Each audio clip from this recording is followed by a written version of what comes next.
nosotros no aceptaremos la exclusión de nuestro pueblo de ese derecho.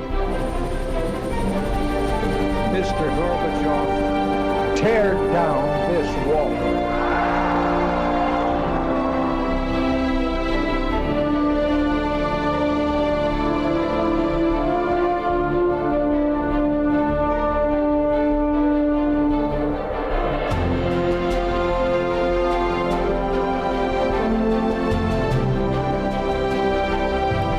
Buenas noches, señoras, caballeros, bienvenidos a Tiempos Modernos. Si a usted le dicen golpe de Estado, seguro que le viene a la cabeza de inmediato la imagen de un hombre con bigotillo estrecho, gafas negras y capa siniestra, Pinochet, que fue el que dio el golpe de Estado que derrocó a Salvador Allende. Allende, un hombre que despertó por su parte tantas esperanzas como enseguida defraudó. Hoy vamos a hablar de eso, vamos a hablar de por qué cayó Salvador Allende. Así.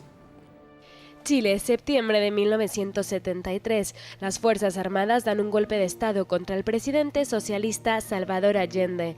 Allende se encierra con unos pocos leales en el Palacio de la Moneda, la sede presidencial. Mientras tanto, el ejército procede a controlar los puntos neurálgicos del país. Los militares conminan a Allende para rendirse. Este se niega. Aviones militares bombardean la Moneda. Allende opta por suicidarse. El jefe de las Fuerzas Armadas, general Augusto Pinochet, asume el mando. Comienza una dictadura que durará 16 años. ¿Qué pasó? ¿Por qué hubo un golpe en Chile? Allende, veterano militante socialista, había llegado en 1970 al poder al frente de una coalición de izquierdas, la Unidad Popular. Desde tiempo antes, los Estados Unidos y la Unión Soviética estaban moviendo sus hilos. La Guerra Fría no había terminado e Hispanoamérica era campo de batalla. Los norteamericanos intentaron impedir la victoria de Allende. Los soviéticos no pararon de procurarla. La victoria de Allende fue exigua, apenas 39.000 votos de diferencia, pero pudo conquistar la presidencia y anunció un programa muy claro: estatalización de los sectores claves de la economía, radicalización de la reforma agraria, nacionalización completa del sector del cobre, aumento general de salarios, emisión masiva de moneda y congelación de los precios de los productos de uso cotidiano. El experimento podría haber funcionado, pero el aumento general de los salarios, sin más respaldo que el papel moneda y el estancamiento deliberado de los precios, hicieron estallar la economía. El déficit público se multiplicó por 3. A finales de 1971 ya había desabastecimiento en los mercados. Comenzaron las manifestaciones de protesta mientras la izquierda radical agitaba las calles. ¿Qué hizo Allende? Extremar su política e invitar a Fidel Castro a Chile. La atmósfera de revolución era evidente. A la altura de 1973 la situación era insostenible. Un decrecimiento económico del 5,57%, una inflación del 606%, una caída salarial media de 38,6%. En 2 años y medio, Chile estaba arruinado. Hubo elecciones legislativas, las ganó la derecha. Allende, sin embargo, no rectificó. En agosto de 1973, mientras la violencia se adueña de las calles, el Parlamento denuncia a Allende por sus incumplimientos de la ley y apela a los militares para que pongan fin a la situación. Allende propone reformar la Constitución con plebiscito, pero es ya demasiado tarde. El 11 de septiembre de 1973, aprovechando unas maniobras militares conjuntas con los Estados Unidos, el ejército da el golpe de Estado. Pinochet se había resistido hasta entonces a respaldar cualquier acción militar. Ese día, sin embargo, se puso al frente. Bueno, una de esas situaciones terribles en las que un poder legítimo se deslegitima y otro poder legítimo pide una solución ilegítima para acabar con el problema, que es exactamente lo que pasó en Chile. Juan Fluger, muy buenas noches. Muy buenas noches. Una historia en la que no hay buenos ni malos y que es francamente complicado contar por la cantidad de pasiones que convergen en la cuestión, pero que hay que aclarar. Sí, por la situación tan sumamente complicada social y política que se genera en Chile a raíz de la llegada de Salvador Allende. Hay una cosa que normalmente no se explica, pero Allende tiene una cosa que le hace ser único dentro de lo que es el comunismo, marxismo tradicional a nivel de todo el planeta, ¿no? Y es que es el primer dirigente político marxista que llega por medio de unas elecciones democráticas al poder. entre 1917, que la Revolución Soviética y la subida de Lenin al poder, y 1973, jamás ningún dirigente comunista llegó de forma democrática al poder. Aunque luego nos vengan ahora que son los grandes demócratas y esas historias. Bueno, ¿no? él intentó 3 veces o 4 y perdió, ¿no? Sí, lo intentó. Lo que pasa es que él tiene una evolución. Allende era una persona como médico y como científico bastante cuestionada en Chile.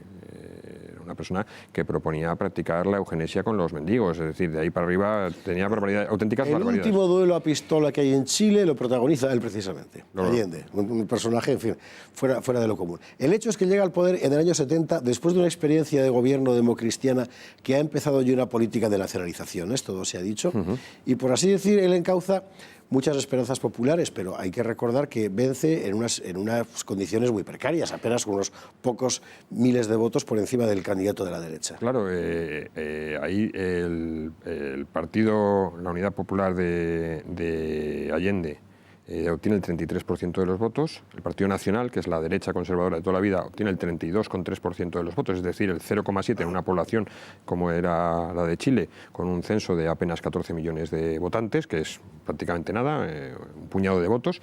Y luego tiene una tercera fuerza, que también importante, que es la Democracia Cristiana, que tiene el 26% de los votos. Están todos en un pañuelo. Es decir, es que entre Allende y la Democracia Cristiana estamos hablando de apenas 120.000 votos de diferencia. Sin embargo, él abandera, un programa muy radical, de esos que exigirían pactos normalmente, y trata de llevarlo a efecto, y la Democracia Cristiana la apoya. La Democracia Cristiana la apoya, y en el año 72 un sector de la Democracia Cristiana, viendo su error, sobre todo después de las elecciones legislativas, a partir de finales del 72, hay un sector que empieza a intentar provocar el golpe de Estado cuando todavía no se habían movido los militares. Porque el tema del golpe de Estado es verdad que hay previamente 2 intentos que fracasan, que son 2 intentos que no tienen ningún tipo de respaldo ni social ni político, y el que ya protagoniza Pinochet, que tarda en entrar, porque el golpe se viene gestando en lo que los militares llaman la cofradía, ¿no? Que eran esas reuniones que hacían con políticos y con... el movimiento militar empieza principalmente en la Armada. La Armada chilena es importante, si tenemos en cuenta que Chile tenía entonces 24.000 miembros en las Fuerzas Armadas y que de esos 24.000, 10.000 pertenecían a la Armada, pues era importante, ¿no? Porque la Armada aglutinaba determinados cuerpos especiales, ¿no? Como la Infantería de Marina, que era el más importante. Luego se suma la aviación. Y lo último que se suma es el Ejército de Tierra, que es el que pertenece a Pinochet. Y todos están empeñados en que Pinochet entre al golpe militar. Pinochet era, en el año 70, cuando Allende llega al poder, era uno de los soportes militares del cambio político que está habiendo en Chile, de la democracia cristiana al socialismo de Pinochet. No porque él se haya vinculado, sino porque él está dispuesto a mantener la legalidad. De hecho, Prats, que entonces el general Prats, que es el que es nombrado por Allende como jefe del ejército, jefe supremo del ejército, se ve obligado a dimitir en agosto. Hay que decir que en Chile el comandante en jefe de las Fuerzas Armadas no era el presidente de la República. No. De hecho, ha seguido siendo así muchísimo tiempo. No. Prats tiene un incidente, en fin, horrible, que es que en una protesta callejera una señora le increpa y él le pega un tiro a la señora y la mata. Exactamente. Entonces tiene que abandonar el cargo. Tiene que abandonar el cargo. ¿Y elige Pinochet? Y sí, porque Prats era una persona totalmente de confianza de Allende. Y entonces le dice, ¿quién te sustituye? Dice, Augusto Pinochet, el general Augusto Pinochet, que es mi mano derecha, es el que va a seguir con mi línea, con la misma línea. Cuando se está preparando el golpe por parte de otra serie de generales de menor rango, se contacta hasta en 3 ocasiones con Pinochet para intentar forzarle que se sume al golpe. El golpe es el día 11 de septiembre. El día 7, viernes, Pinochet recibe a un grupo de 4 generales en su casa que le explican que el golpe se va a dar. El día 9, domingo, por la mañana, Pinochet se reúne con Allende, que le dice que qué necesita del ejército para las elecciones legislativas para el plebiscito que se va a hacer. Claro. Y Pinochet todavía no se ha sumado al golpe militar. Y esa misma tarde hay 2 generales, no recuerdo el nombre ahora mismo de ellos, pero 2 generales que se reúnen con él y le dicen, el golpe se va a dar, usted decide si es marxista o no es marxista. Y él dice, yo no soy marxista, y los echa de su casa. Y al día siguiente, por la mañana, es cuando se suma. Ahí hay una cuestión política clave, que es el intento de Allende de superar su problema legal con el Parlamento, que le ha denunciado como que estaba rompiendo la ley, superar ese problema, digo, mediante un plebiscito, es decir, un referéndum, que avalara a él personalmente para hacer una nueva Constitución o al menos saltarse la Constitución vigente. Parece que es ahí cuando Allende le cuenta eso a Pinochet, cuando Pinochet no le dice nada a Allende, pero sí lo dice para sí mismo, por ahí no te sigo. Bueno, es que eso además es ese domingo por la mañana en el que recibe a Pinochet en su casa, y cuando Pinochet, esto está contado por un biógrafo de Pinochet al que se lo habría contado Pinochet, pero nada indica que no sea así, porque era habitual en Allende esos comportamientos. Cuando Pinochet llega a hablar con Allende en una situación en que el país está en una crisis brutal, que hay hambre, que está muriendo gente, él se encuentra en su casa una orgía. Se encuentra una fiesta que está arrastrada desde el sábado por la noche, y se encuentra a Allende bajo... Pinochet se lo cuenta así a ese periodista que escribe su biografía, bajo los efectos de sustancias estupefacientes. Claro, él dice que eso no es un presidente para una república y que llega el momento de actuar por mucho que se quiera mantener en la legalidad. Y eso lo cuenta después en una biografía, después de haber abandonado el cargo en el año 1989, jamás lo contó durante su mandato, ¿no? En 2 minutos que nos quedan hay que hablar de la operativa, del golpe, de cómo se produce. Bueno, es que realmente no está organizado en sí el golpe de Estado. No hay una organización en la que unas fuerzas militares más los carabineros, que son otros 25.000 efectivos, se da el golpe de Estado con apenas 40 y pocos mil efectivos, no se les asigna, sino que se coge un plan que el mismo Allende había ordenado elaborar al general Prats, que se llama el Plan de Contrainsurgencia, que es preveyendo que pudiera haber altercados en los años 70, sobre todo en el año 72, con la pérdida de poder adquisitivo y el empobrecimiento de la sociedad. Allende encarga al general Prats que organice un plan de contrainsurgencia por si el ejército tiene que actuar en labores de restablecer el orden una vez superada los cuerpos policiales de Chile. Entonces, ese mismo plan, que es la ocupación y respaldo a los edificios oficiales y a los lugares de poder, es el que usa el propio ejército para dar el golpe de Estado. Hay una cosa que es la que impone... Esto empieza todo en Valparaíso. Valparaíso, ¿no?, que es una zona costera, que es de la que es originario Pinochet. Pero él dice, lo deja muy claro el día 10 por la noche en una reunión que tienen, dice, si no tomamos la capital, no viviremos para contarlo. Por eso él se desplaza a la capital. Cuando se empieza el golpe de Estado, Allende tenía tan claro que Pinochet seguía fiel a él, que le llama y le dice, y él lo que dice a la gente que está alrededor de él, le dice, han matado a Pinochet por apoyarme porque no me coge el teléfono, no me contesta y no logro comunicar con él. Es curioso, ¿no?, lo engañado que estaba, sí, y lo autopagado de sí mismo que estaba Allende. También es cierto. Qué cosas. Bueno, hay un bombardeo a la Casa de la Moneda, al Palacio de la Moneda, donde se ha encerrado Allende. Antes Pinochet ha dicho que saquen a las mujeres, al propio Allende le ha invitado a abandonar el país, pero Allende quiere morir heroicamente. Se pone el casco y se queda allí. Sí, bueno, hay varias versiones, ¿no? La oficial es esa y todo apunta a que sea la real, que se suicida.